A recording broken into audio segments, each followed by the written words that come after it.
Wow! Scientists have found a lost city beneath Egypt's pyramids. And it's incredibly large, bigger than the biggest target you can imagine. Underground chambers, passageways, and vertical structures. Scientists have no idea what purposes they serve. But let's start from the very beginning. Italian and Scottish scientists studying the Pyramid of Khafra discovered something that looked like secret tunnels under 3 pyramids. This find might change what we know about ancient Egypt. The expedition, called the Khafra Project, was led by Corrado Malunga from Pisa, Italy, and Filippo Biondi from the University of Strathclyde, Scotland. Their mission was to focus on exploring Khafra's pyramid, the second largest on the Giza Plateau. Scientists uncovered a massive structure beneath the Pyramid of Khafra. Could it be an ancient Egyptian underground city? The experts analyzed the data they had and came to the conclusion that 8 large vertical structures could be hiding beneath, possibly wells or shafts. They extend a staggering 6,500 feet across. Imagine placing 2.5 Burj Khalifas on the ground, one after another, and you get the sheer size of this find. These shafts also plunge nearly 2,000 feet underground. Some of the deepest underground stations in the world are located at a mere 380 feet underground or so. These cylindrical shafts are surrounded by spiral paths. Picture some old Gothic castle. They're connected to 2 giant, weirdly shaped chambers. Are those cubes? Or possibly bowls? Each of these chambers is likely more than 260 feet across. Now, even though we know about the structures now, no one has figured out their original purpose yet. Want to hear something even more shocking? Okay then. The team is almost sure that similar access points can be found under all 3 pyramids. In other words, all of them might be linked by a hidden system of underground tunnels, chambers, and passages. Even deeper, about 4,000 feet under the surface, there might be more unknown structures.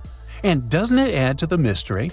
But the coolest news is that, according to some team members, these hidden structures near Giza pyramids could align with the legendary Halls of Amenti. In ancient Egyptian mythology, it's a place where people are believed to arrive when they're close to the end of their days. There, they are said to take a 3-day-long trial, facing their biggest fears. Now, how did scientists even discover these hidden spaces? To uncover them, researchers used 2 satellites positioned 420 miles above Earth. They sent radar signals to the Giza Plateau, and these signals generated detailed images, which were later compiled into a 3D model of the underground layout, including the newly detected shafts. Then, using synthetic aperture radar or SAR technology, which is a type of radar that can penetrate through stone, the team also spotted 5 small room-like structures hidden deep within the pyramid. One of these chambers contained a sarcophagus, which was once thought to be the tomb of Pharaoh Khafra. But now, scientists believe this was a mistake. The true burial site is likely to be elsewhere. In any case, these 5 hidden rooms were completely unknown before the scans. They seem to be arranged in the center of the pyramid and are linked to underground pathways leading somewhere below the structure. There's an opinion that these tunnels could lead to more hidden chambers and wells. Some of them might be around 4,500 years old. Wow! What if they help us solve ancient civilization mysteries? Preliminary data suggests that all this underground space can be much more than a few empty chambers. There might be many more hidden structures near the Giza pyramids. How come? Well, the thing is, the structure appears to include hollowed-out sections with spiral pathways leading even deeper underground. Refining the images hinting at this could reveal an extensive subterranean network. It might be a whole city hidden under the surface. Now, despite the excitement surrounding these findings, there are also a lot of people who don't believe in the existence of the underground city. They're skeptical about the archaeological discovery in Egypt due to the lack of peer-reviewed verification. That's why several archaeologists and radar experts have challenged the validity of the claims. They've explained that the technology used to make the discovery may not be advanced enough to produce such detailed underground imagery. According to them, the 5 smaller chambers found near the surface could be natural formations, since the area had had sacred significance long before the construction of the pyramids. Some experts have even dismissed the use of radar methods in this context altogether. They call these methods scientifically unproven and question their accuracy. The discovery has also reignited discussions about ancient Egyptian myths and the possibility of hidden texts lying somewhere beneath the Giza pyramids.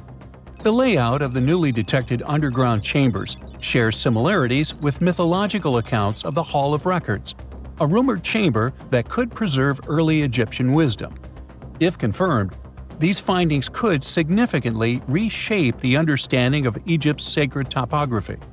Plus, this lost city beneath Egypt's pyramid could become physical evidence of previously unknown underground structures. That's why the Khafra project is super eager to begin excavating to confirm their findings.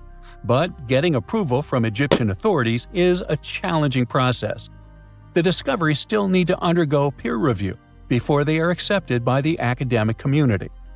By the way, this recent archaeological discovery in Egypt comes on the heels of another discovery involving a weird structure beneath the Royal Giza Cemetery, which researchers believe is unnatural in origin.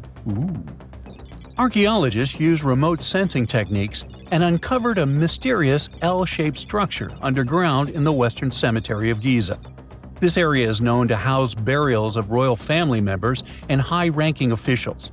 Many of the tombs in the cemetery have above-ground mastabas, rectangular stone or mud brick structures with flat roofs. But there is an area in the center of the cemetery where there are no above-ground structures. To investigate this unexplored region, the team used electrical resistive tomography and ground-penetrating radar. ERT works by sending electrical currents into the ground and measuring the resistance to detect remains. As for GPR, it sends radar into the ground and maps the structures based on the radar's return. The team found an anomaly about 6.5 feet beneath the surface. It appeared to be an L-shaped structure measuring at least 33 feet in length. The readings suggested that the structure had been backfilled with sand after its construction. This made the team hypothesize that it could be a mix of sand and gravel, or possibly an air void. This anomaly was classified as a highly resistive structure, which meant it didn't occur naturally. Motoyuki Sato, the study's lead author and professor at Tohoku University in Japan, claims that the structure is not a natural formation due to its sharp shape. Another weird thing about ancient Egyptian pyramids is that historians have long believed that they were built primarily for royals and high-status individuals who had the wealth and power to create such massive structures. However, new research from the archaeological site of Tombos in modern-day Sudan challenges this assumption. The thing is, Tombos' pyramid may have served as burial sites for low-status workers as well as elites. The hard-working members of ancient communities may have found their last resting place in some of the most visible monuments, including the pyramids. Located along the Nile River in the ancient region of Nubia, Tombos became part of Egypt after its conquest of the area around 1400 BCE. That's when Egypt established the site to strengthen its colonial control. Workers at Tombos built pyramids, but those were much more modest than the famous pyramids of Giza. The research team reanalyzed 110 human skeletons from Tombos, originally studied in 2012. In particular, they examined the entheses, the areas where tendons and ligaments attach to bones. Such an analysis can give us insights into the amount of physical labor a person performed. When someone does hard labor, their bones often develop distinct crests and ridges at these attachment points due to the stress on the tendons and ligaments. And while some skeletons showed little change in their entheses, suggesting they belonged to individuals from the upper classes, others showed more serious changes. It means they belong to lower-class workers. This finding can totally challenge our earlier understanding of pyramid burials, especially the idea that only elites were buried in the pyramids, because the pyramids themselves were designed for the elite. This recent research may prove that lower-class workers may have found their final resting place in these monumental structures too.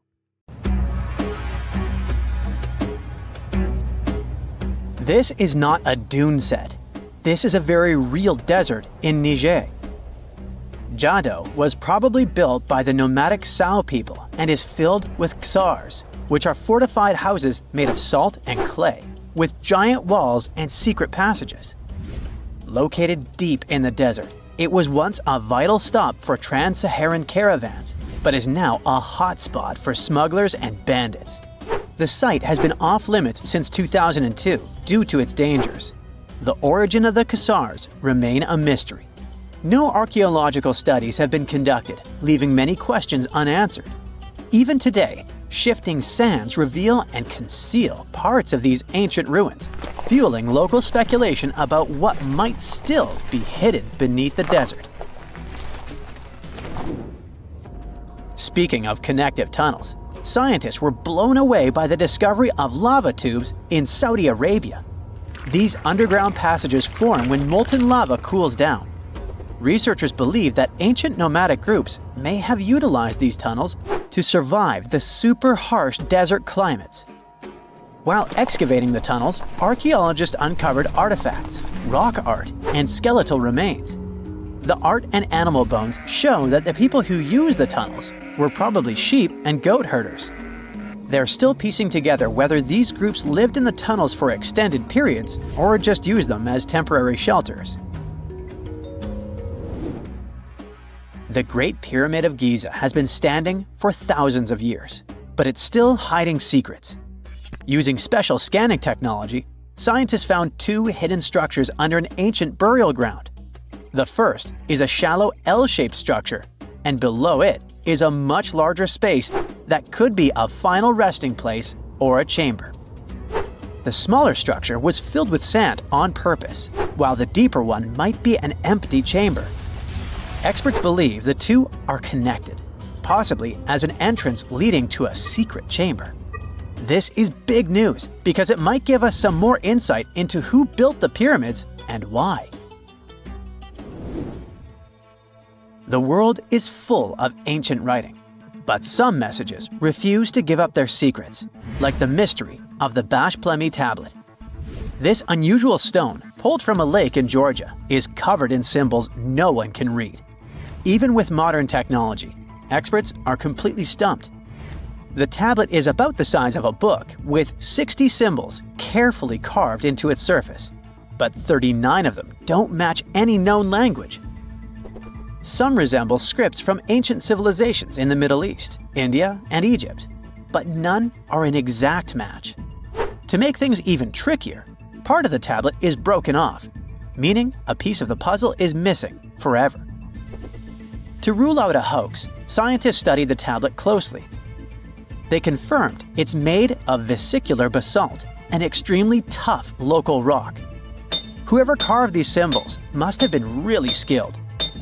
Based on similar archaeological finds, experts believe the tablet could date back thousands of years, possibly to the late Bronze or early Iron Age.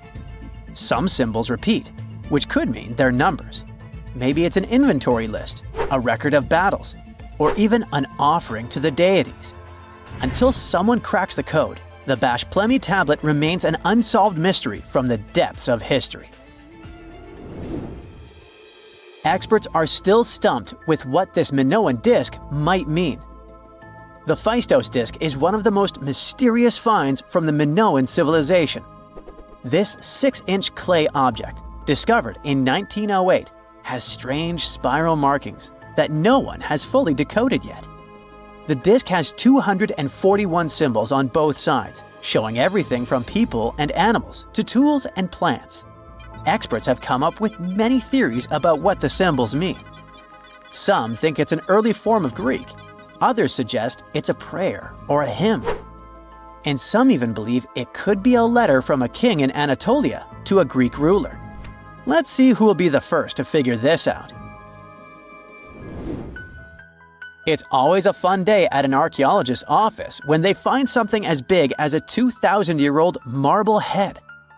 A French archaeologist mission went digging inside an old medieval house near Alexandria in Egypt and found a statue's head depicting an old, possibly ill man. This statue dates from the last Egyptian dynasty before it became part of the Roman Empire, and the site where it was found is associated with the likes of Cleopatra and Mark Antony. For archaeologists, even the smallest finds at this site means a lot. You've heard of Lucy, right? The Australopithecus that was an early ancestor for us humans.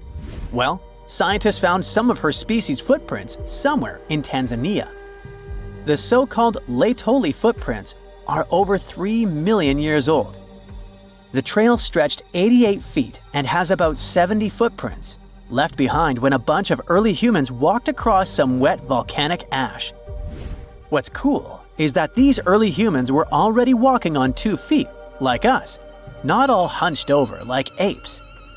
The close spacing of the prints shows they probably had short legs and a shorter stride than we do today. In an ancient Egyptian temple, archaeologists uncovered a shrine unlike any other, a place dedicated to falcons and 2 mysterious deities. One deity had a falcon's head, while the other wore a crown with a sun disk and cow horns. But the most baffling discovery was an inscription that read, "It is improper to boil a head in here." At the heart of the shrine, there are 15 headless falcons carefully arranged on a pedestal, likely as offerings to the falcon-headed deity. One theory suggests the birds were boiled first, perhaps to pluck their feathers, before being placed in the shrine, following the strange rule carved into stone.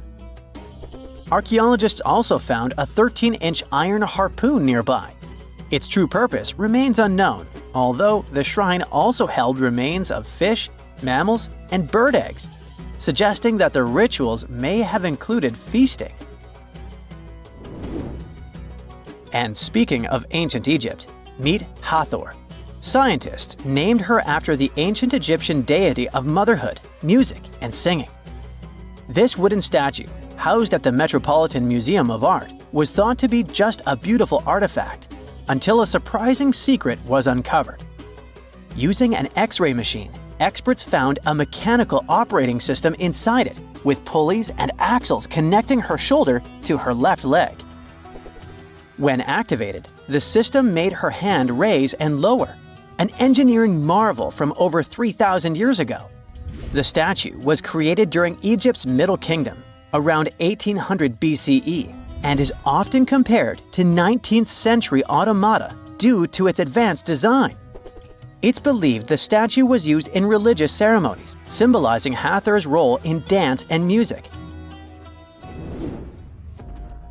An unexpected discovery happened in northern Kuwait, where a Kuwaiti-Polish team uncovered a mysterious 7,500-year-old statue.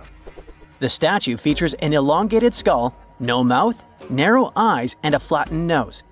This feature is thought to be an Ophidian figurine, named after the Greek word for snake, and it was likely made by the Ubaid culture, a civilization known for their pottery skills. While no one knows exactly what role this weird statue played, it might have been linked to rituals or symbolic practices. Some scientists think these figurines, found in homes or final resting places, were tied to important cultural beliefs. We couldn't mention unresolved mysteries of this world without speaking about these elongated skulls. In the deserts of Peru, researchers uncovered 5 ancient skeletons, 2 with unnaturally elongated skulls. While head shaping was common in many cultures, these skulls defy explanation. Local legends tell tales of the so-called Gentiles, a mysterious race banished underground by the powerful deities. Some say this is what the skulls represent. Others think this is some type of genetic anomaly, which was confirmed after finding an infant skull, too large to be artificially shaped. There are mysterious plasma bubbles floating around the pyramids of Giza. As bizarre as that might sound, let's get one thing clear right off the bat. There's nothing extraterrestrial going on here. Plasma bubbles are those weather anomalies that form in a layer of Earth's atmosphere called the ionosphere. This is an invisible layer surrounding our planet that stretches roughly from 50 to 400 miles above Earth's surface, right at the edge of space. In this layer, The sun, being the giant hot power that it is, basically cooks gases, splitting them into electrically charged particles called plasma. Here's where it gets interesting. At night, especially near the equator, these charged particles get disturbed, and when a bunch of them suddenly vanish at the same time, it forms what we call a plasma bubble. Imagine it like a big empty pocket where the plasma is missing or its quantity is lowered, but it's only considered a plasma bubble if this phenomenon occurs on a large scale, typically around 62 miles in size. If you're already packing your suitcase for Egypt and have put binoculars to look at the tips of the pyramids, I'm sorry to say that we can't see these plasma bubbles with the unaided eye. It's all happening way above our heads, completely invisible to us. Scientists need to use special equipment, like the Latitude Long-Range Ionosphere Radar, or LARID, to detect these bubbles. This advanced technology helps researchers track and observe the movement and formation of plasma bubbles in real time. This formation, by the way, can be triggered by solar storms. That brings us to November 2023, when an impressive solar storm occurred. On a scale from 1 to 5, this one was classified as a G3, which is considered a strong event. Solar storms occur when sunspots are basically cooler, darker areas on the sun's surface, release bursts of energy into space. These flares triggered several geomagnetic storms on Earth. While this might sound like doomsday stuff, it didn't disrupt our daily lives too much. In fact, it was great news for skywatchers, since the solar storm created stunning auroras, with the northern lights visible as far south as Greece and Turkey. But this particular storm in 2023 also had another interesting consequence. It caused the largest plasma bubble ever recorded by the Chinese radar. This phenomenon was so massive that it covered regions as far apart as the Egyptian pyramids and the Midway Islands in the Pacific Ocean. Now that's a huge distance, and it is a big deal for science. And that's because plasma bubbles are a growing threat to modern technology. Experts say they can disrupt satellite communications and GPS systems. So if you're using Google Maps or Waze and suddenly it can't figure out where you are, a plasma bubble might be to blame. Great, we now know what's going on with those bubbles, detected above the pyramids of Giza. But things get even weirder inside this ancient construction. Apparently, the Great Pyramid of Giza has the ability to concentrate electromagnetic energy within its interior. A couple of years ago, a group of researchers decided to see what would happen if they took this ancient architecture and hit it with radio waves. I mean, waves that are similar to the kind your phone uses, but on a much larger scale, up to 1,900 feet long. But since they couldn't just start blasting radio waves at the actual pyramid, they did the next best thing: computer modeling. Using these simulations, the researchers discovered something incredible. The Great Pyramid can actually concentrate electromagnetic energy within its internal chambers, as well as underneath its base, where an unfinished chamber is located. By concentrate, I mean something like trap it. For example, when you shout into a cave, you hear your voice echo back, right? The sound waves don't just disappear, they bounce around and get focused. Similarly, when radio waves hit the pyramid, they don't just pass through or around it. Instead, they get absorbed, bounce around, and focus inside and underneath the pyramid. Our list of mysterious phenomena surrounding the Egyptian pyramids doesn't end there. Inside the pyramid, there's a long, narrow passage that leads to what's known as the King's Chamber. This room sits at the center of the pyramid, and it's believed to have been the final resting place of Pharaoh Khufu, the ancient Egyptian leader who commissioned the entire thing over 4,000 years ago. When visitors step into the King's Chamber, two things normally strike them: the room's incredible acoustics and its heavy, imposing structure, which is entirely lined with red granite. Recently, scientists have started to connect these two facts. Some researchers now believe that the King's Chamber might be able to catch or pick up sound energy generated from other parts of the pyramid. In other words, this room might have been designed to amplify sound in a way that no other chamber in the pyramid can. To test this theory, researchers conducted an experiment where they sang in the Queen's Chamber, which is located directly below the King's Chamber. Here's where it gets wild. The music couldn't be heard in the lower underground rooms of the pyramid, but it sounded loud and clear in the King's Chamber. One possible explanation for this is the type of stone used in the King's Chamber: pink granite. Granite is known for its piezoelectric properties, meaning it can absorb energy from its surroundings, like sound vibrations, and convert it into electrical energy. This suggests that the chamber's unique acoustics might be due to more than just the shape of the room. It could be that the granite itself plays a role in amplifying and concentrating sound waves. According to scientists, these discoveries open up a whole new field of research into the pyramid's potential. Could the ancient pyramids have somehow harnessed the energy created by sound waves, or even Earth's natural vibrations? It might sound far-fetched, but considering the granite's piezoelectric properties are well documented in modern science, it's not entirely impossible. Who knows?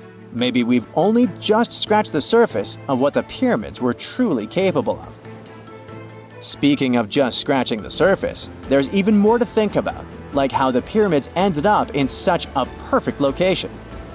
It seems the builders lined up the Great Pyramid with the cardinal points, meaning its sides are almost perfectly aligned with the four main directions: north, south, east, and west. There are many theories about how they did it, but one study suggests that Egyptians might have used the fall equinox to achieve this perfect alignment. During the equinox, the sun rises and sets directly in the east and west. It probably made it easier for builders to use the sun's position as a guide. By watching the sun during this time, they could make sure the pyramids were positioned just right. If we think about all these strange things about the pyramids, I mean, their perfect alignment, the ability to concentrate radio waves, and the materials used in the chambers that might generate electrical energy, could the real purpose of the pyramids actually be much more complex than just being tombs? Well, Nikola Tesla thought so. It is said that the famous inventor and engineer was kind of obsessed with the Egyptian pyramids, and he wondered if they might actually be giant energy transmitters. He believed the shape and position of the pyramids could help them function as huge generators, capable of producing free, limitless energy. Some researchers agree with Tesla and believe that these massive monuments might have been designed as giant power plants. According to their theory, builders could have figured out how to move ions, those electrically charged particles in the atmosphere, by placing materials like copper, gold, and silver around the pyramids. So, it's definitely possible that the ancient Egyptians created a sustainable, renewable power source. Although this is a very interesting thought, we haven't been able to confirm this theory, and the true purpose of the pyramids remain one of humanity's biggest mysteries. X-rays are a type of invisible radiation that can pass through our bodies and objects. They're very important in the field of medicine because they allow doctors to see inside our bodies without having to perform surgery. Now, let's dive into how X-rays work. They're a kind of electromagnetic radiation, just like light or radio waves. However, they have much higher energy than light, which makes them able to go through objects that light cannot. Imagine you have a powerful flashlight. If you try to shine it through a wall, the light won't go through because the wall is too thick. But these rays have enough energy to go through walls and even our bodies. The discovery of X-rays happened by accident in the late 19th century. A scientist was experimenting with cathode rays, which are a type of radiation. He was working in his lab and noticed that a nearby fluorescent screen started to glow, even though it was not directly exposed to the cathode rays. He realized that something invisible was causing the fluorescence, and he named it X-ray, because X is the mathematical symbol for something unknown. He continued experimenting with such rays and discovered that they could pass through many objects, like flesh and bones, but not through denser materials like metal. He also found that X-rays could create images on photographic plates, just like a camera takes pictures. The way this works is quite fascinating. Imagine you're standing in front of a bright light and you hold your hand in front of your face. Your hand blocks the light and you can't see through it. But if you place a sheet of tissue paper in front of your hand, some light will pass through, and you'll be able to see the outline of your hand. X-rays work in a similar way. When a doctor wants to take an X-ray of a part of your body, they will ask you to stand or lie down next to a machine. This device has a special plate that can capture the image. Let's say the doctor wants to further examine your arm. They will place the X-ray plate on one side of your arm and the machine on the other side. Then, the machine will produce a controlled burst of X-rays that pass through your arm. Remember how we talked about the tissue paper allowing some light to pass through? Well, in this case, some of those X-rays will go through your arm, while others will be absorbed or blocked by the denser parts of your body, like bones. The plate captures the X-rays that pass through your arm, and it creates an image. This image shows the bones and other structures inside your body, allowing the doctor to see if there are any problems or injuries. Now, you might be wondering why X-rays can pass through some things but not others. It has to do with the density and composition of the objects. Denser materials like bones absorb more X-rays, so they appear white in the image. So when you look at the result, you'll see your bones as white shapes. Other tissues like muscles and organs are less dense and allow some of those rays to pass through, so they appear as gray shadows. What if I told you there's a whole new way you can peek inside objects, but without using X-rays? I'm not talking about magic powers. Take a comfortable seat while I explain what muography is. This fascinating scientific technique allows us to see inside objects and even beneath the Earth's surface using a special type of particle called a muon. These elementary particles are very similar to electrons, but they're much heavier. They are created high up in the Earth's atmosphere when cosmic rays, which are particles coming from space, collide with the air molecules.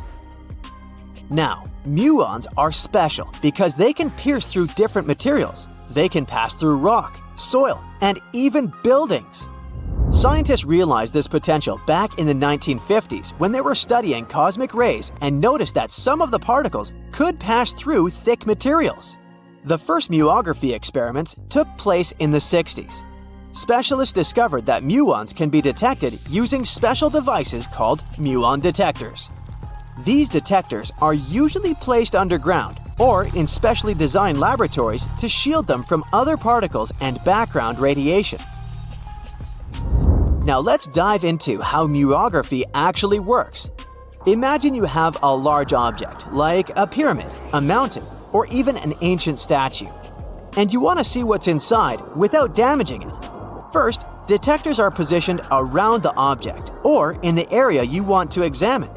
These detectors are sensitive to muons and can track their paths. When such a particle passes through a detector, it leaves a trace, like footprints in the sand.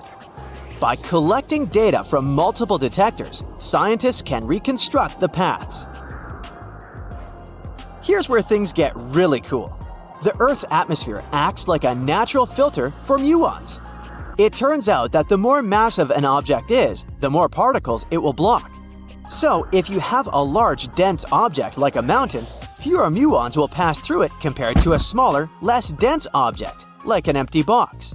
This difference in the number of particles that reach the detectors can give us clues about what's inside the objects. Scientists use computer algorithms and mathematical techniques to analyze the data and create images. These images represent the density distribution of the object being studied. It's like creating a map that shows where the densest areas are and where there's gaps inside the object. The concept of muography is similar to using shadows to understand the shape and size of an object. Imagine you're standing in front of a bright light and you place your hand between the light source and a wall. You'll see a shadow of your hand on the wall. Based on the shape and size of the shadow, you can get an idea of what your hand looks like, even though you can't see it directly. This technique has been used to study various objects and structures. For example, scientists have used it to explore the inside of volcanoes and pyramids, and even to investigate the structure of mountains and the Earth's crust. With the help of this amazing technique, scientists have now uncovered new information about the Great Pyramid of Giza. They discovered something that had eluded tomb raiders for centuries. They found a hidden chamber. And guess what they named it? The Big Void.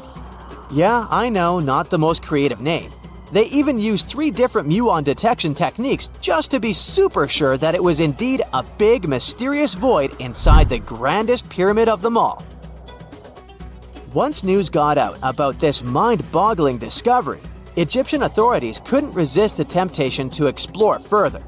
So, they brought in an endoscope camera to confirm the existence of this epic void. So, they inserted a camera through one of the openings underneath the entrance, and voila! It revealed a corridor. More so, the corridor had a chevron ceiling.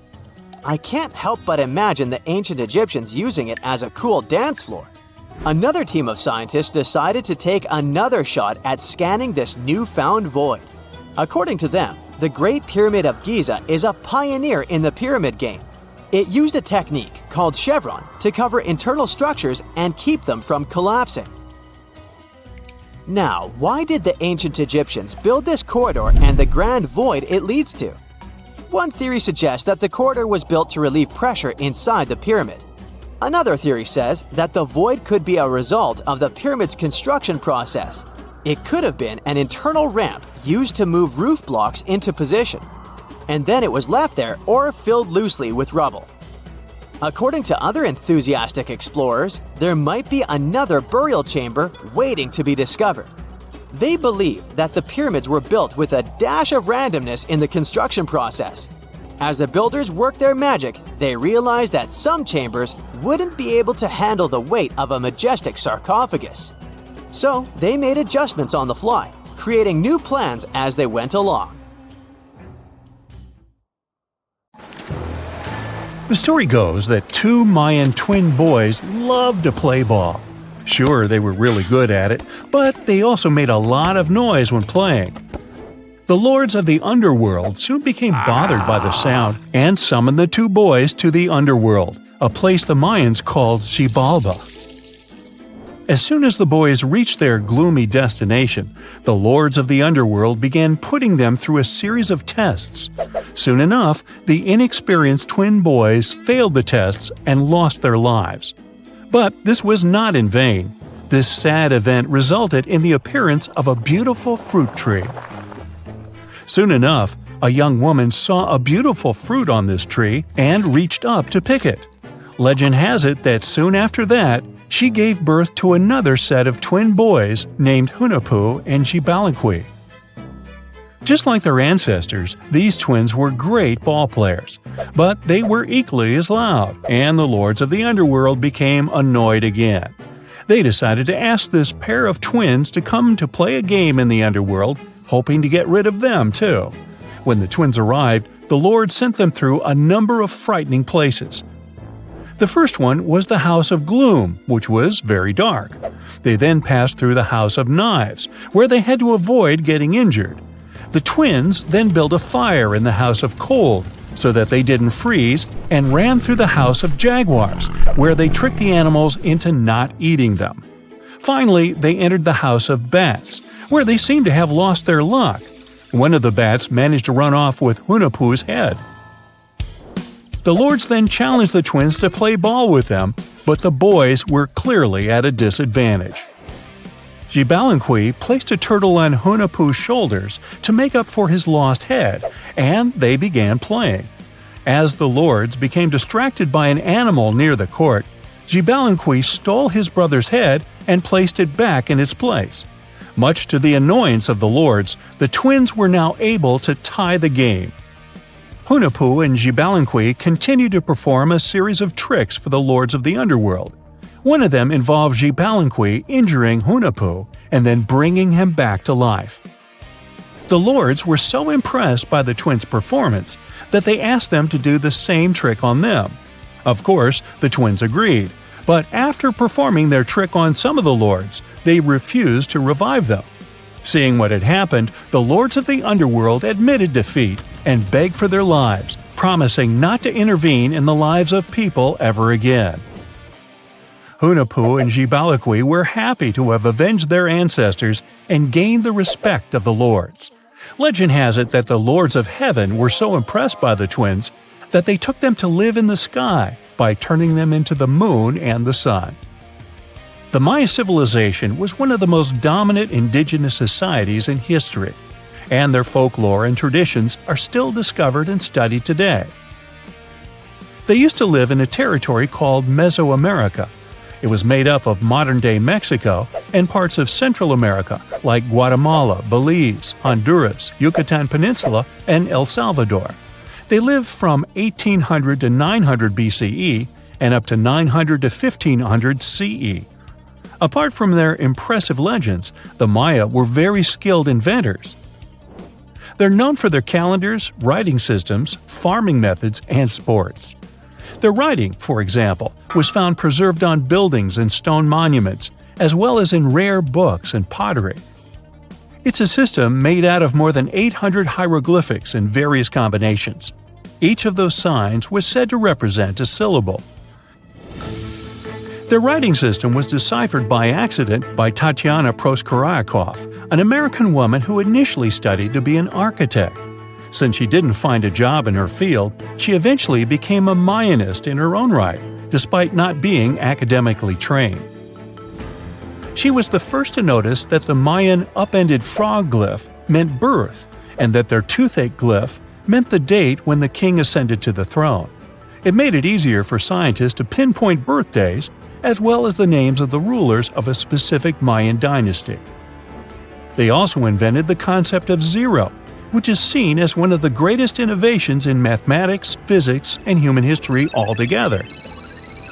Sure, even back then, people understood the idea of having nothing, but the concept of zero as a number is a relatively new invention.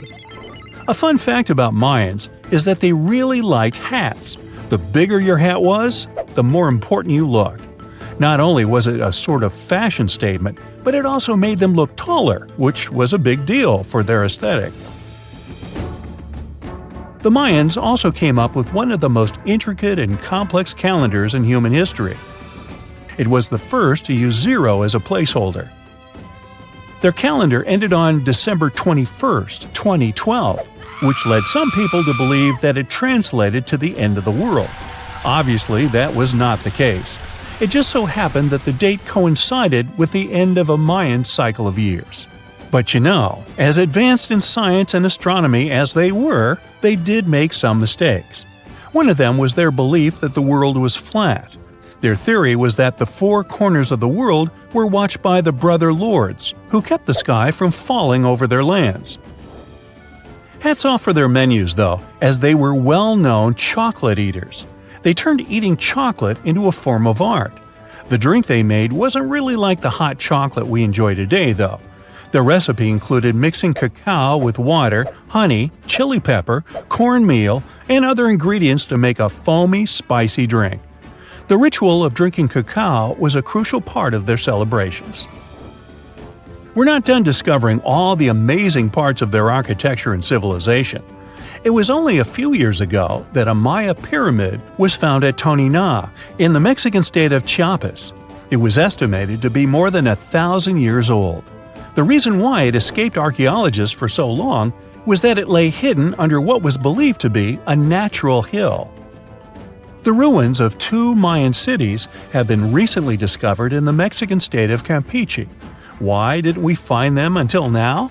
Well, they were concealed by really thick vegetation, which made it difficult for archaeologists to reach them. The Mayans didn't just disappear. Their descendants are still around today, many of them choosing to live in their ancestral homelands.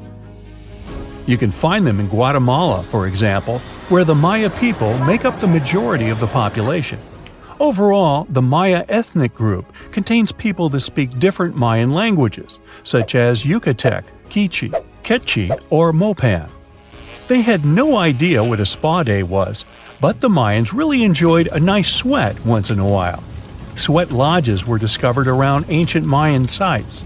They were built out of stone or adobe. These rooms were an essential part of their cleansing and healthcare rituals. One of the earliest sweat lodges was found in Quello in northern Belize and appeared to date back 3,000 years. One of the most important parts of the Mayan culture was a ball game which they named Pix. It had both political and spiritual significance. We can see ball courts at important parts of Mayan archaeological sites. The main goal of the game was to pass a rubber ball through a very high stone hoop without using your hands. Basically, it was a combination of soccer and basketball. However, it could have serious consequences. The loser could, at times, even lose his own life. Ooh, high stakes indeed. Because of this game and the need for bouncy balls, the Mayan people were some of the first cultures to use rubber. They made it using natural latex. There were different kinds of rubber depending on what natural substances the latex was mixed with. And that, my friend, is the way the ball bounces. Sorry, but you know me, I just couldn't resist. And now we're off to almost 5,000 years ago.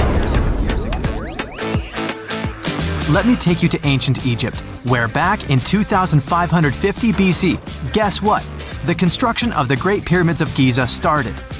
People learned to build cathedrals and skyscrapers, but it wasn't until recently that these massive buildings appeared. It's still a mystery to even modern scientists how these pyramids were built 5,000 years ago. No wonder they are one of the 7 wonders of the ancient world. They're also the oldest of them and the only wonder of the ancient world that still exists in the 21st century. It must have taken a lot of cooperation to build a thing that massive, even for today's metrics. But the Giza pyramids weren't the first pyramids ever. The first one, called the Step Pyramid, was built around 80 years before the first pyramid of Giza in 2630 BC for King Djoser. It wasn't meant to be extraordinary, but ended up being quite impressive. It was a pyramid of 6 stepped layers of stone. It was 204 feet high, which is as tall as a 19-story building. And it was the tallest building that existed at that time. It wasn't just a pyramid though, it was surrounded by a whole complex of buildings, including even courtyards. In ancient Egypt, people believed in the afterlife, so everyone, especially kings, wanted to make sure they had everything they needed to get ready for it. Here's why the pyramid complex was perfectly supplied with a lot of objects people used every day. The complex included a pyramid and a kind of a palace. Those buildings had many things the king loved and might need one day, like furniture, food, and gold vessels. After Djoser, building pyramids became common practice, but many pyramids weren't finished. It would usually take about 20 years to build one, but many rulers reigned way less than that. Overall, there are more than 100 pyramids. The most famous pyramids are the Great Pyramids of Giza. The first one and the biggest one was built for Pharaoh Khufu, around 2550 BC. Initially, it was 481 feet tall, which is as tall as a 40-story building. The second pyramid was built for Khufu's son, Pharaoh Khafre, around 2520 BC. It's just a bit shorter, usually standing at 471 feet high, a 39-story building. This is the pyramid with the famous statue of the Sphinx. Sphinxes have a lion's body and a human head. They were built to guard important areas. This one has the head of Pharaoh Khafre and is guarding his pyramid, facing the sunrise. The Sphinx is most well known and is one of the world's biggest and oldest statues. Originally, it had red color and did have a nose. It's still possible to see the trace of red pigment by its ears. But no one knows exactly when the nose disappeared. For some time, the Sphinx was sort of hidden underground, being covered with sand up to its shoulders. Luckily, in the early 1800s, an adventurer with a team of 160 people dug it out. The third pyramid of Giza is the smallest one, being more than twice shorter. Originally, it was 218 feet high, about the height of a 20-story building. Built in 2490 BC, it was a pyramid for Khafre's son, Menkaure. The pyramids are designed to align with the points of the compass, and their sides symbolize the rays of the sun. But back at the time, there were no compasses. ancient Egyptians figured out the directions themselves and with amazing precision. To align the pyramids, they used two constellations. Originally, the pyramids were covered in smooth white limestone and had a gold-silver top to reflect the sun. Later, the white limestone was taken from the pyramids by other kings and used for other buildings. Scientists estimated that ancient Egyptians used about 2.3 million stone blocks to build the first pyramid. Each block weighed more than 1 ton. This is the weight of a rhino. Some blocks were even bigger, being almost as heavy as an elephant. 4.5 millennia ago, there was no modern equipment to help build it. There were no machines, no wheels, and even no steel. The only metal available to them was copper. Even today, scientists aren't sure how the Egyptians managed to build the pyramids. There are no records left that would shed light on it. Some even think that Egyptians wanted to keep it as their secret and didn't even record it on purpose.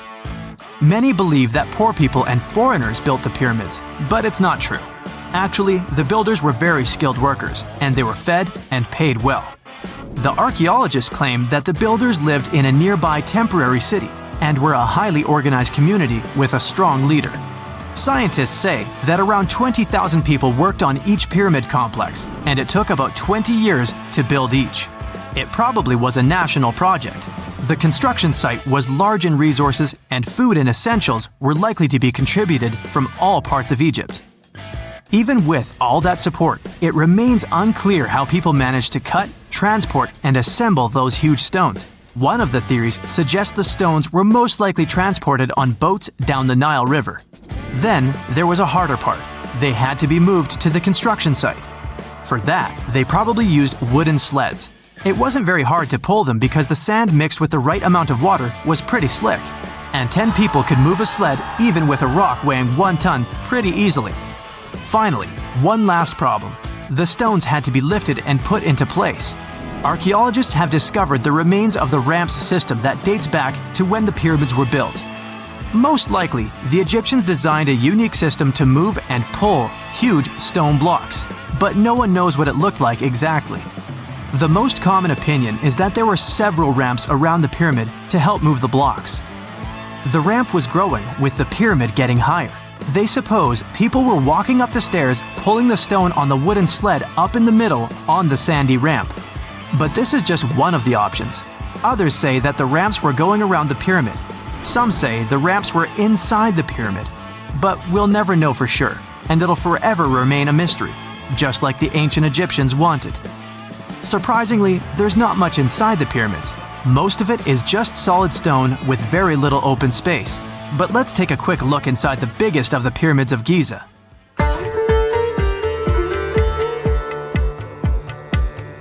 From the entrance, there are 2 stairs, one going down and the other one going up. The descending one takes you to a chamber located underground. That's where the pharaohs are, but not in this pyramid because Khufu wanted to stay higher.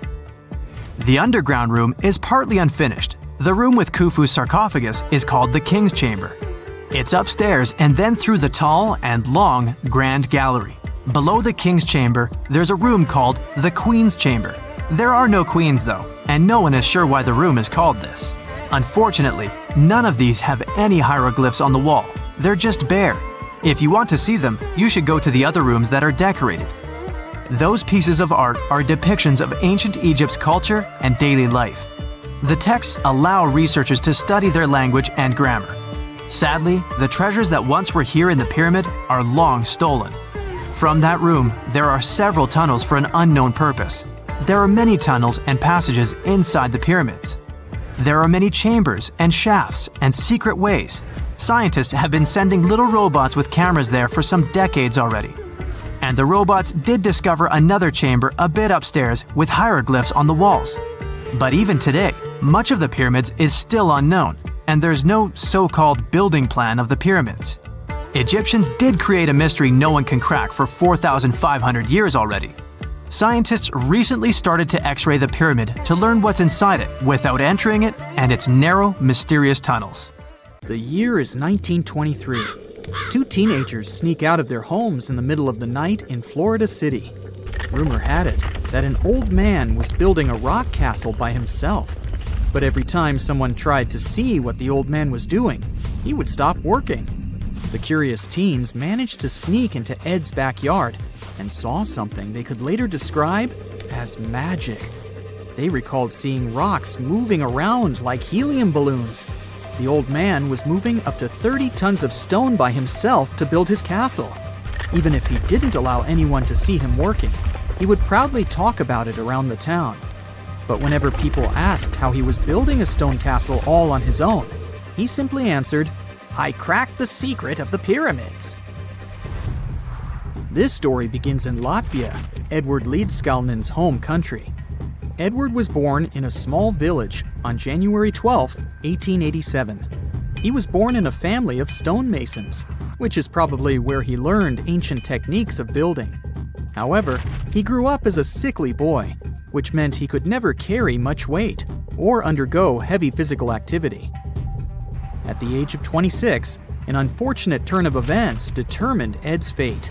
The love of his life broke off their engagement, and heartbroken Ed decided to move to the United States. He lived in a couple of American states before finally moving to Florida, where his life's adventure started. Ed spent years searching for the right spot of land to build his dream house. He always rejected good farmland. When people wondered why, he only smiled. Finally, when he bought land of his own, it was deemed terrible by his close friends. The soil was bedrock. He could neither plow nor farm it, but it seemed perfect for what he was seeking to build. Ed's close friends would often describe him as eccentric. When asked why he wanted to build a house, he would only say, "It's for my sweet 16. Someday she's coming back." Then, he changed the topic of the conversation. It took Ed about 30 years to finish Coral Castle, and he did it all by himself. He would only work under the cloak of night and never let anyone see what he was doing. The completed Coral Castle embodies a number of unsolved mysteries. If you were to visit the site back then, you'd have to go through a 9-ton, 8-foot-tall revolving gate door that even a kid could push with just one finger. Ed was so proud of this door that he originally named the site Rock Gate Park. It was renamed Coral Castle only much later, after Ed's passing. Once inside, visitors would access the incredible wonders of Ed's constructions: towers, mystic symbols, furniture, and swing sets, all made entirely of monolithic blocks of stone. The stones are set on top of each other, using only their weight to keep them together. And believe it or not, the entire park gathers around 1,100 tons of stone. Today, if you visit Ed's living quarters, you'll even see the simple instruments he used to construct all of this: chisels, hammers, ropes, and pulleys. The type of work he did is difficult even with modern-day equipment, let alone without it. Coral Castle's main mystery lies in how Ed managed to do it. The only photograph of Ed Leedskalnin at work shows a simple leverage structure of a chain hoist attached to a wooden tripod. The tripod was made of old telephone poles with a small wooden box on top. What was in the box is, of course, a mystery. Unfortunately, he took his secrets with him, not sharing the truth of his work with anyone else. Yet, not all is lost, as there are many theories and speculation surrounding what could have happened there. One theory says that there is a harmonic grid inside the Earth's surface, something that would create anti-gravity spots around the globe. It's believed that Coral Castle was built in such a spot. This could explain why it took Ed so long to find land that pleased him. Maybe what he was looking for was a place that allowed him to experiment with anti-gravity forces. Yet, whenever Ed talked about his work, he would say he understood the laws of weight and leverage, and, sure thing, that he had cracked the secret of the pyramid builders. And what secret is that, you might ask? According to Ed himself, it has to do with magnetism. He even published a pamphlet called Magnetic Current. There, he explains that every object has magnetic particles inside of them. A person just needs to understand where they are located inside such objects. This way, objects can be lifted and moved around without much effort, just like moving something heavy underwater. Researchers say that if we assume Ed Leedskalnin and the pyramid builders used the same technique, then it would only have taken 4,700 workers to build the Great Pyramid of Giza, instead of the 20,000 to 100,000 that is currently estimated. But this story just keeps on getting more and more mysterious. In the late 1920s, Ed was finishing the construction of Coral Castle in Florida City. Rumors about his work had spread around town. People said Ed was hiding a stash of money somewhere in his living quarters. One night, a group of men waited until Ed was alone and broke into the castle to rob him. They couldn't find the money and, luckily, didn't harm Ed. But in the following days, he decided that it was best he moved out of that land. Of course, he took more than his toothbrush along with him. Ed decided to move the entire Coral Castle to another land, 10 kilometers away from where he had built the park. Legend says he hired a truck driver and asked him to swear secrecy about what Ed intended to do. He asked the driver to look away while Ed loaded the truck by himself, moving all of the rocks without any help. With the truck loaded, Ed and his castle moved to Homestead, Florida, where the park is located until this day. In 1986, a group of engineers from Florida University was called to try to fix the park's gate entrance, the 9-ton revolving door that Ed was so proud of. They arrived with plenty of modern-day equipment, including a 20-ton crane. When the engineers took the door down, they noticed that Ed had used a strange circular stone at the bottom of the revolving door. The engineers couldn't understand how this frisbee-sized rock could withstand 9 tons of weight without breaking into pieces. They sent the rock to the geology department at the University of Florida, but the geologists simply returned the rock, saying they couldn't find a match of this rock in their databases. They couldn't determine its origin. The engineers put the 9-ton gate back into place, trying to use other techniques. At first, it didn't work without the base rock Ed had originally used. So, they had to cut the gate rock to make it work as a revolving door once again, proving that modern-day technology couldn't replicate what Ed had done single-handedly. Fast forward to 2011, and another man claimed to have cracked the code of the pyramid builders and Ed Leedskalnin himself. Wally Wallington, a retired construction worker from Lapeer County, Michigan, has managed to build using similar techniques to those used by Ed. Wallington is known for having built his personal Stonehenge in Michigan. He is said to have used simple machines, such as levers and counterweights, moving around multi-thousand-pound concrete blocks. Unlike Ed, Wallington has shared his techniques with the public. Multiple videos are showing the clever engineering he built from very simple materials. It sure is impressive. The man has moved his entire barn into another property just with the help of simple tools. However, there is no way to prove that these were the same techniques used to build Coral Castle. To this day, the secrets of Coral Castle haven't been unraveled. But hey, we can always keep trying to solve it. It's 1898, and you're taking part in excavations in Saqqara. This place, not far away from Cairo, is full of ancient tombs and pyramids. You're in your Indiana Jones mood and hope to find something really phenomenal to become famous. Gold, manuscripts, treasure maps, mummies of famous pharaohs. Wait, a wooden bird? You're really disappointed as it looks like a regular toy. An old one, but still. Little do you know that years later, someone would propose that your bird was actually an ancient monoplane. So the artifact, nicknamed the Saqqara Bird, is made of a sycamore tree. The birdie has a wingspan of just 7 inches and weighs around 40 grams. A perfect original souvenir from Egypt, I would say. It's over 2,000 years old and looks pretty plain, without any carvings of feathers or other intricate ornaments. It has a beak and eyes, though, which makes our find look like a hawk, the emblem of the deity Horus. Its tail is rather unusual as it's squared, looks weirdly upright, and it seems like the sunken part of it was the place for a now missing piece. Humans love solving a good mystery, so there have been several attempts to explain the use of the birdie. First, quite simply, is that it was a ceremonial object. The second idea is that it was a toy for a child from some well-off family.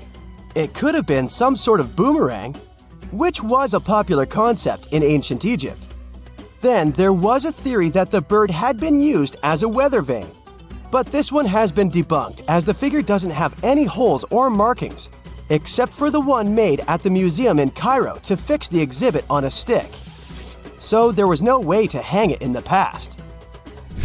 Almost a century after the bird was found, Egyptologist Dr. Khalil Masiha proposed a new theory that it could have been a model of a monoplane.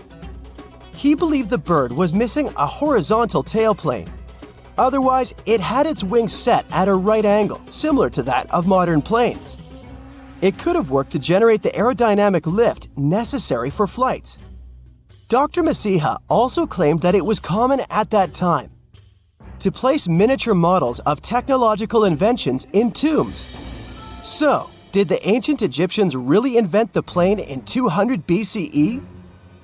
That would make the Wright brothers, who are considered the inventors of aviation, really upset. They made one of their first flights only in 1903. There's just one way to know for sure, and that is to test the model. But you know, the ancient museum in Cairo would unlikely let one of their cherished exhibits fly around like a toy. That's why glider designer Martin Gregory built a similar model, this time of balsa wood, and concluded that even with the missing tailplane, the plane wasn't much of a flyer. Case solved? Not really. This didn't sound convincing enough to the History Channel, so they invited an aerodynamics expert to build another replica of the bird. He tested it in weather conditions similar to those in Egypt and was impressed with the little plane's abilities. So, if they did invent the prototype of a plane back in the times of pharaohs, it would be a good example of an oopart. That's an out-of-place artifact, an object that's way ahead of its time in terms of technology or history. And the Saqqara Bird isn't the only example of such a revolutionary concept. In 1901, a group of divers retrieved the Antikythera mechanism from an underwater shipwreck near the Greek island of Antikythera. It's been dubbed the world's first analog computer, and it's currently dated around 100 BCE. The bronze mechanism could tell the position of the sun, moon, planets, and stars, as well as the lunar phase, the dates of upcoming solar eclipses, and even the speed at which the moon moves through the sky. No one's sure who used it and how or where it was made. But it's obvious that it's extremely precise and way too advanced for its time. The first flushing toilets in the world were invented in the middle of the 20th century. Just kidding. The ancient Minoans on the Mediterranean island of Crete and the Indus Valley civilization both came up with this brilliant invention at the same time, around 4,000 years ago. The plumbing and sanitation were so well done that no one managed to design anything better until 2,000 years later. One ancient Minoan lavatory was discovered at the Palace of Knossos. It looks like it had a wooden seat set over a tunnel that directed water from a rooftop reservoir to an underground sewer. Other varieties got water from jugs. Only the super rich people could afford all this glory. So if you wanted to shop for real estate back then, the flushing toilet would be a telltale sign you were in the rich neighborhood. Automated doors became a cool, seemingly new invention back in 1931. But the technology behind them is actually much older. Think the 1st century CE old. Mathematician and engineer Heron of Alexandria came up with a hydraulic system to open and close temple doors. To bring it into action, you need to light a fire to produce heat. There was a brass pot under the fire, half filled with water. The inventor connected the brass pot to containers that acted as weights. When the fire was burning, the water moved into the containers. They went down and pulled the ropes. It was nothing like a supermarket door that opens in front of you before you even have time to think. Heron's door took hours to open, and there was no way to stop the process. That's why they only opened the doors once a day before people entered the temple, to add some mysticism at the temple during ceremonies. Spooky. Looks like the first ever battery was invented in Baghdad around 2,000 years ago. A German archaeologist found this oval-shaped clay jar in 1938. Scientists are still not sure what purpose it served and who exactly invented it. There is a theory that it was used for electroplating objects with precious metals. When they filled it with a weak acid like vinegar, the battery produced around 1 volt of electricity. Another theory says it was a vessel for sacred scrolls. Would you like to buy contact lenses designed by Leonardo da Vinci himself? In 1508, he invented a glass lens with a funnel on one side. You were supposed to wear it with water inside to improve your vision. Sounds a bit uncomfortable, doesn't it? So, around a century later, French scientist René Descartes decided to improve the idea and make the cornea contact the future lenses. Contacts because they contact your eyes, get it? The glass tube with liquid did help improve vision, but blinking was sadly impossible. 2.5 centuries later, new technologies in the glass industry let scientists design contacts that would fit in the eye and even let the wearer blink. Thanks, guys! Still, those lenses were made of heavy blown glass and didn't let the eye breathe. About 50 years later, contacts became plastic, lightweight, unbreakable, and scratch-resistant, but still covering the entire eye. And then, in 1948, an English optical technician accidentally sanded down a plastic lens and figured out they'd still be in place even if they covered only the cornea. Imagine you're living in 19th century London and need to send a message to New York. It would have taken about 10 days to get there by ship. So when delivery time went from days to hours in 1858, it was a true sensation. The first message was sent by Queen Victoria herself. It was all made possible thanks to the transatlantic telegraph cable, running under the ocean. Sadly, the new cool invention only lasted a few weeks. It took years to bring it back to life.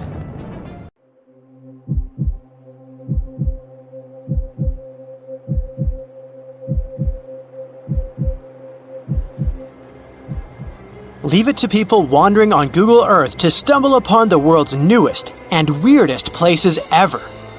Like this mysterious pyramid discovered in Antarctica. Soon enough, the internet blew up with all sorts of theories regarding this unusual shape. Could it be a sign from a different life form? Is this pyramid indeed natural, or is it man-made? For starters, it's not the first time we've discovered a pyramid in the Antarctic. The first one was observed by the British Antarctic expedition in the 1910s and kept secret for a long time. Its discovery being kept hidden only added to the mystery. A second such structure was discovered in 2016, which further increased the interest in the matter.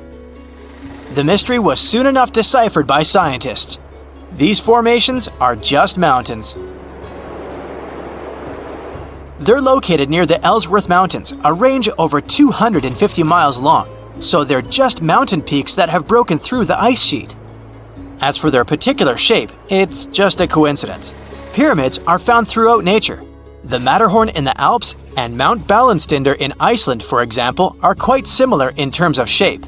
As for the official name of these peaks, they're called nunataks, or peaks of rock peeking through a glacier or an ice sheet.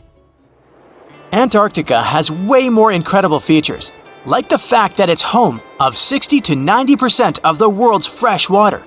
That's because its ice sheet is the biggest on our planet, stretching across 5.4 million square miles. I'll spare you the calculations, but that leaves only 1% of the continent ice-free. Antarctica's ice reaches 2.7 miles thick at its deepest point, meaning half the height of Mount Everest. Should it ever melt completely, our sea levels would rise to roughly 200 feet. It wasn't always this cold, though. At some point in our planet's history, Antarctica had some average temperatures as the city of Melbourne has today.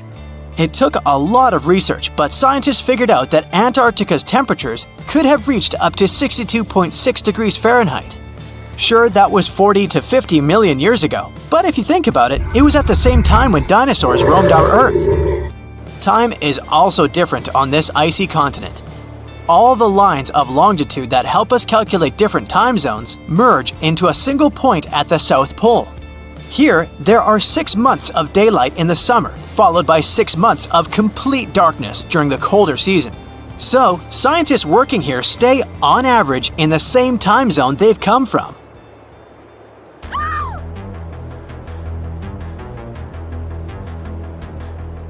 The Bloodfalls aren't a chapter of a thriller movie. They are merely a series of waterfalls located in one of the driest regions of Antarctica. They emerge from an underground lake filled with a special type of bacteria. These little organisms use sulfates as fuel instead of sugars, which makes them very intriguing for scientists. The water contained in this lake is so full of iron that it basically just rusts when it meets air. So, the reddish color of the waterfall also gives it its trademark name.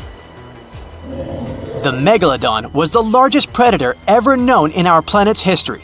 In terms of its location, the megalodon lived practically in all waters on our globe, except near the poles.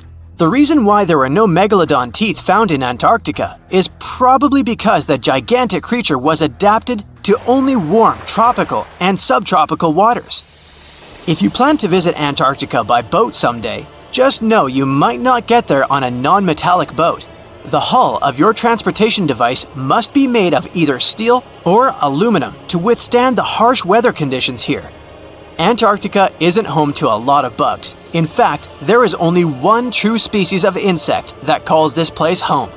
It's a wingless midge called Belgica antarctica. This fly is so tiny that it only reaches 0.08 to 0.23 inches long, but it's still the Antarctic's largest terrestrial animal. A lot of Antarctic fish also come with an antifreeze substance in their blood. They don't necessarily need it for protection against the cold temperature, but mostly against touching ice.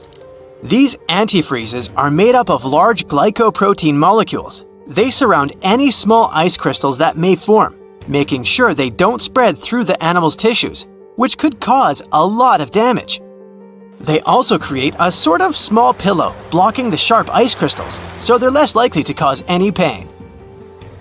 It also doesn't rain a lot here on this icy continent, but one amazing meteorological quirk of Antarctica is that it's full of diamond dust.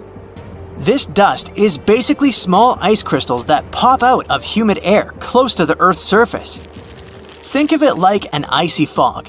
As they flow through the air and get touched by sunlight, they begin to sparkle, making visitors here feel like they're surrounded by diamonds. It's probably the last place you'd want to go into labor, but in 1978, the first person was born here ever. Emil Marco Palma was its name, and ever since, 10 other people have been born here in Antarctica. There's a lake on this icy continent that is so full of salt, it makes it impossible for it to freeze over, even if temperatures can go as low as 5 degrees Fahrenheit. That's because pure water freezes at 32 degrees Fahrenheit. Water that has salt in it, or any other substance for that matter, will freeze, but at a way lower temperature. That lower temperature is adjustable depending on the substance itself and the amount that has been placed into the water. Antarctica was the last official continent to be discovered. It remained completely unseen until the 1820s. But it took another 20 years to confirm it was actually a continent and not just a group of icy islands. Just because it's really cold here doesn't mean you can't go on a date here. One December night, an American scientist that was posted in Antarctica logged into a dating app simply out of curiosity. He was certain no other profiles would show up, but to his surprise, he found someone soon enough. Another researcher who was stationed just 45 minutes away, by helicopter of course. They eventually got together and went on the first date in Antarctica ever recorded. Apart from ice, this continent has something else way more abundantly than any other piece of land on Earth: meteorites. If we look at the research done by scientists, meteorites have equal chances of reaching any place on our planet, However, once they go through our atmosphere, the situation is a bit more complex. That's because different climates on our planet, like the humid ones found near the jungle, have a lot of moisture and oxygen, which will corrode most meteorites. The climate in Antarctica is really dry, so the possibility of meteorites corroding is little to none. More so, it's way easier to spot these rocks on the icy white surface of this area than in any other place on Earth. If you're not scared of the cold, you'll surely freak out when you hear about the winds here. That's because Antarctica is for the most part the windiest place on Earth. Wind speeds have been reported here to reach even 200 miles per hour. Something strange is lurking beneath the sands of Giza, and scientists have no idea what it is. Archaeologists just found a hidden structure near the Great Pyramid using advanced ground scanning technology. What's inside? Nobody knows, but excavations are already underway. The Great Pyramid of Giza is one of the most famous monuments on Earth, but it doesn't stand alone.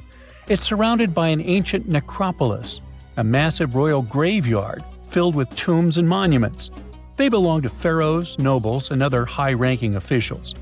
Most of these tombs are above the ground. They're called mastabas, rectangular, flat-roofed tombs built from limestone or mud brick, and they've been studied for decades.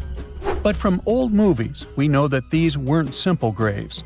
They have deep vertical shafts leading to underground burial chambers, where the past was sealed away for eternity. And recently, archaeologists found one curious empty space in the cemetery, a completely unexplored patch of ground. No mastabas, no visible ruins, nada. For years they ignored it, but between 2021 and 2023, they decided to investigate. They didn't dig though. Instead, they used a technology that kind of acts like X-rays for the ground. These radars let scientists see the secrets hidden there. And there was something hidden beneath the sand, something deliberately buried and forgotten. A two-part underground structure. One part was shallow and L-shaped. It's about 33 feet long and buried just 6.5 feet deep. But below that, a deeper, more mysterious anomaly, a structure completely different from anything else in the area. They called it a highly resistive anomaly, which means it's dense and solid, likely made of stone, sand, or even metal. And still, no one has a clue what's inside it. Now, it's clear that humans made the L shape. It wasn't formed by nature. And the shallower structure might have been an entrance to whatever is hidden below. But they only have some theories about what might be hidden there. It's also filled with sand and gravel. It was probably deliberately backfilled after its construction, perhaps to preserve this. Why? Well, we don't know yet. The archaeological team will need to excavate to understand what exactly this thing was and why it was built. The first guess is a lost burial chamber. Many tombs in Giza have underground burial sites, but most have clear surface markers. This one, for some reason, has nothing, but it could be one of them. The second guess is an ancient offering chapel. Egyptologists know that some chapels were built in this shape, but usually they were above ground, not buried like this. And finally, it might be something we've never seen before. If this turns out to be a new type of structure, it could rewrite what we know about the burials of pharaohs. The only way to know for sure is to dig it up. And that's exactly what's happening right now. Excavations are already underway. Archaeologists are racing against time to uncover the truth. But there's a real danger there too. Giza's fragile ancient structures need to be handled carefully. Otherwise, they could be damaged beyond repair. So all we can do is wait for the truth. Now, these tombs always held fascinating mysteries. Unfortunately, we'll never learn tons of these mysteries because of some relentless tomb robbers. Egyptian tombs were built to guard the bodies for eternity. But that absolutely didn't stop people from breaking in and stealing everything valuable inside. They've been bothering these ancient sites for thousands of years, starting way back in Pharaoh's times. Many of the most famous tombs, including those in Giza, Saqqara, and the Valley of the Kings, were looted. It was a common practice in ancient Egypt. And they were serious about this whole thing. They dug secret tunnels to bypass traps and walls, bribed or threatened tomb workers to get inside knowledge, cracked open sarcophagi to grab gold, jewelry, and artifacts. And by the time modern archaeologists got to most of these tombs, they had already been picked clean. The reigning pharaohs got tired of this infuriating nonsense. The Valley of the Kings, the famous burial ground of Egyptian royalty, was supposed to be the ultimate safe zone. Tombs were built deep underground, hidden in the desert. Passages were sealed with giant stone blocks. False doors and traps were added to confuse thieves. Even curses were written on the walls, warnings of horrible endings for anyone who dared to disturb the tomb, which is exactly where we got all those horror stories about mummies from. Spoiler alert, none of it worked. Most tombs in the Valley of the Kings were fully robbed within 100 years of being sealed. Even King Tutankhamun's tomb, one of the most famous in history, was broken into twice in ancient times. Some of them decided to try and fight back. The New Kingdom rulers built hidden unmarked tombs in a way that should have prevented the looters from finding them, but didn't work. Some pharaohs, like Ramses II, were moved in secret to prevent their bodies from being stolen. Nope, didn't matter. The grave robbers always won. That's because tomb raiders weren't just random thieves. They were skilled, organized, and well-connected. They knew exactly where to look. Many were the ones who had built these sites in the first place, and they knew where the entrances were. If they couldn't smash through the doors, they'd dig through the walls, floors, and even ceilings to break inside. They also worked fast, often within a few years after the tombs were sealed, before anyone forgot where the valuable stuff was. The Khufu's pyramid, the one that's next to this newly discovered structure, was looted long before modern times. The one thing left inside when explorers got there? An empty granite box where the sarcophagus used to be. Unfortunately, it's not just about gold. History itself gets stolen during these raids. Ancient Egyptians wrote detailed records of what exactly and where they buried. So when archaeologists compare these lists to what's found, they can see what's missing, which is often everything valuable. Most artifacts don't end up in museums. They just disappear into private collections, where they can never be studied again. Which is, of course, completely unfair. In fact, a few countries have had enough and started passing laws to take historical artifacts back from private collectors. In Italy, if you own an ancient Roman artifact, you must prove you got it legally. China is actively hunting down stolen artifacts, and they must find ways to retrieve it back from the Western collectors. In Egypt, they passed new laws making it illegal for private citizens to own any ancient Egyptian artifacts at all. Other countries, like the US, the UK, Germany, or Switzerland, are completely fine with rich guys owning their history. The British Museum is built on looted things. European empires invaded half the planet and took whatever they wanted back home. Their museums are often full of such stolen artifacts, and unfortunately, they refuse to give most of them back. For example, the Rosetta Stone. It was taken from Egypt by Napoleon's army, then stolen again by the British after they beat the French. Egypt has been demanding to return for years, but they still can't get it back. Or the Parthenon marbles. These magnificent massive Greek structures were taken from the Parthenon in Athens by a British lord in the 19th century. Greece has been begging for them back ever since, but the UK doesn't feel like it. Not to mention tons of Mesoamerican artifacts scattered in various museums across the world. European explorers raided Mayan and Aztec temples, took statues, jewelry, and sacred objects, and now Mexico is fighting to get them back. Well, wouldn't it be surprising even if this mysterious underground chamber has somehow been looted already? But if it's a newly found place, could it be one of the few that escaped the hands of grave robbers? Could there still be ancient artifacts, untouched for 4,500 years? We can only hope that those guys didn't get there first. When you hear the word mummy, you might get a chill down your spine. That's because most of us associate this word with those creepy characters we've seen in some scary movies. But in reality, Mummies have helped us understand a lot about ancient civilizations, their rulers, and about how people used to deal with losing their loved ones. The people most famous worldwide for their mummies are the ancient Egyptians. They believed that some sort of existence after passing away was possible, if certain conditions were met. That's why they insisted on preserving the human body through the process of mummification and placing the mummy in a furnished tomb, kind of like giving it a fully functioning apartment of its own. Why did they believe in this? Well, because they were deeply connected to their natural environment for the most part. They saw the natural cycles around them, like how the sun rose every day, followed by the moon, or how new life was always sprouting from plants, even after they had wilted away.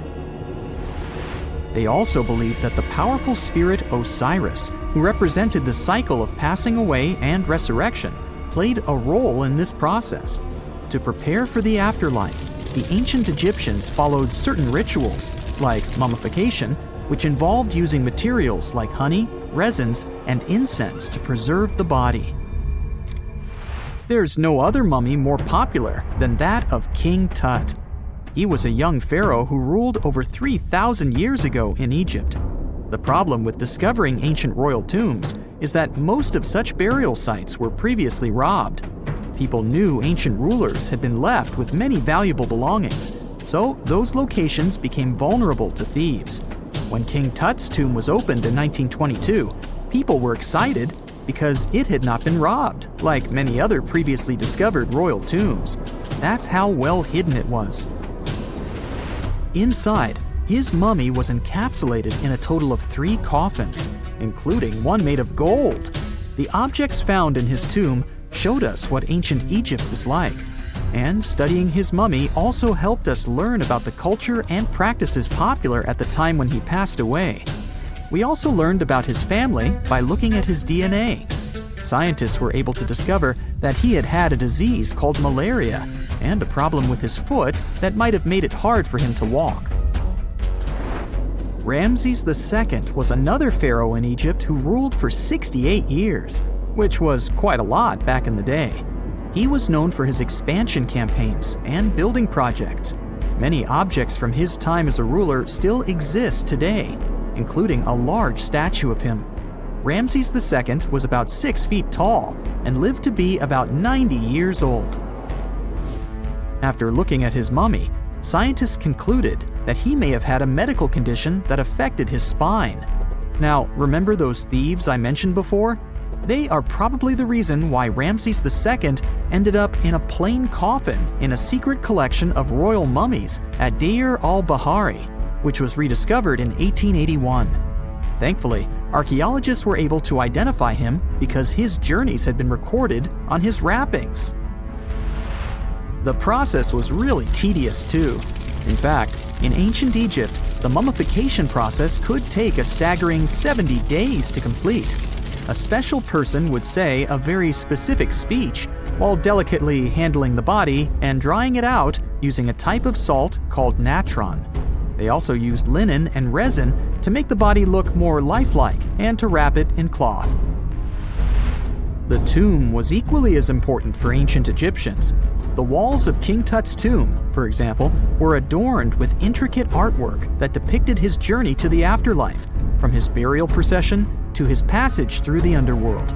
The ancient Egyptians believed that everyone made this journey after passing away, and they filled their tombs with items and paintings to help the person in their spiritual travels. Additionally, the walls of the tomb were decorated with spells from a special book, which contained a collection of poems that the Egyptians believed would help people reach the afterlife. And speaking of how important this journey was, people also placed food in these ancient tombs. In King Tut's tomb, archaeologists discovered 36 jars of vintage beverages and 8 baskets of fruit, which were believed to be left there to help him in his journey to the afterlife. The Egyptians believed that traveling to the afterlife took a really long time, so they left a lot of supplies, such as food and water, to sustain their loved ones. Pharaohs also generally had numerous luxurious garments and beautiful jewelry in their tombs to ensure that they would have a fashionable journey. These items included various types of linen clothing, such as tunics, scarves, gloves, and headdresses, as well as a lot of gold jewelry with precious stones, like bracelets, buckles, pendants, necklaces, rings, and even precious depictions of insects for protection. Some were also deposited with fans made from ivory and ostrich feathers to keep them cool in the afterlife. Some ancient rulers were even placed in their forever apartments along with boats. For example, Pharaoh Khufu built the Great Pyramid at Giza as his tomb, and a large ship was found inside. King Tut, however, was buried with multiple boat paddles, but no actual boat. Instead, he had 3 chariots and numerous walking sticks made of precious materials, perhaps indicating he'd rather travel to the beyond by land, not by water. Amongst the most interesting objects found near ancient mummies are bottles of oils and perfumes. If rulers were supposed to be fashionable, why not smell nice too, right? Also, some of them had some ancient kinds of board games, most of them made out of precious materials like gold or ivory. One of those games was called Senet. It was very popular amongst the ancient Egyptians and very similar to modern-day chess. The ancient Egyptians may have the most famous mummies out there, but they weren't the first to invent the procedure. In fact, it all started in South America with an ancient civilization named the Chinchorro. As far as we know today, these people were the first to mummify their loved ones that had passed away. They did it somewhere around 2,000 years before the Egyptians started their own rituals. Sure, we can tell a lot about ancient rulers by studying these mummies, but until recently, we had no idea what they really looked like during their lifetime. Not so long ago, though, some very special mummy paintings were found by archaeologists studying ancient Egyptian objects. These mummy portraits are highly detailed paintings of individuals that were made while they were still alive. Such paintings were often painted on wood, as opposed to the classical portraits we all know about, which are painted on canvas. They are known for their realism and beauty, and have even been used by researchers to diagnose diseases by comparing them to the corresponding mummies. Some of these portraits also include depictions of jewelry, which was later found on the mummies. The recent discovery of these mummy portraits in Central Egypt is significant, as it marks the first time in over a century that such paintings have been found. Mummies appeared all around the world naturally, too. Mummification can occur without people intervening because of natural conditions, like extremely cold or hot environments, places with a lack of oxygen, or accidental exposure to chemicals that preserve the body. These conditions don't allow bacteria to grow, resulting in the body remaining more or less intact. Famous Otzi was one of these mummies. We know today he was a man who lived around 5,000 years ago in Europe. But upon his discovery in the Alps in 1991, Austrian authorities initially believed that he was a modern mountaineer because of how well preserved the body was. However, after the Iceman was removed from the glacier, it was determined that he was actually from the Copper Age. We know that the ancient Egyptians were talented enough to build something as grand as the pyramids, but were they also smart enough to measure the speed of light? There's a theory circulating online that says exactly that. If you look at these two numbers, you'll see that they match completely. The first one is the speed of light in a vacuum measured in meters, and the second one is the latitude of the Great Pyramid of Giza. So, was it done on purpose, or is it just a coincidence? Well, happily, we can tell you that it's actually just a coincidence, not another conspiracy thingy. The Great Pyramid is just one of the many places in the world that share the same latitude. And more importantly, even if the ancient Egyptians had somehow measured the speed of light and chosen to keep it a secret from the rest of the world, they wouldn't have used meters to put it down. Meters were only defined at the end of the 18th century. The builders of the pyramids used a different unit of measure called cubits. 1 cubit is equal to 1.5 feet. Cubit was based on the length of the arm from the elbow to the tip of the middle finger, and it became popular in the ancient world. So if they wanted to impress the rest of the world and set the pyramids at a point that matched the speed of light in cubits, they would have to build their iconic constructions somewhere in Europe. And then the Danish astronomer who first measured the speed of light in 1676 would have been really upset to know that someone had done it centuries before him. So, although they were ahead of their time in many aspects, the ancient Egyptians never measured the speed of light or used longitude and latitude to map their locations. The base of the Great Pyramid of Giza might seem like a perfect square, but it's actually an 8-sided structure, not 4-sided. Each of its 4 sides has a subtle concave indentation that splits it evenly from base to tip. The official version is that a British pilot was the first to notice it in 1940 while flying over the pyramid. He took a photograph that showed shadows highlighting these indentations. Some people think these lines are only visible from above and can best be seen at dawn and dusk during the spring and autumn equinoxes. This has led to a freaky theory that the ancient Egyptians might have designed the pyramids to communicate with something looking at them from above. Now, the Great Pyramid is one of only 3 pyramids that used to have a swivel door. It weighed around 20 tons, but they could still easily open it from the inside. Its precise fit made it nearly invisible from the outside, with no visible latch or handle. There were only slight variations in the exterior stone that gave out an opening. The other 2 pyramids with similar doors belonged to Khufu's father and grandfather. The Great Pyramid also has a hidden void at least 100 feet long that was only found in 2017. We still don't know what lies within the space, what purpose it served, or if it is the only space of its kind. Researchers used the same tech to see through cathedral walls, Mayan pyramids, and even volcanoes. It depends on a natural shower of subatomic particles called muons. They pass more easily through empty space than through solid materials. So if they arrange multiple muon detectors around a structure, scientists can map out its solid and empty areas. A team of scientists placed muon detectors inside the Great Pyramid and allowed them to gather data for months. Scientists have analyzed samples of the mortar used to build the pyramids many times. Although we know its composition, modern technology still can't replicate it.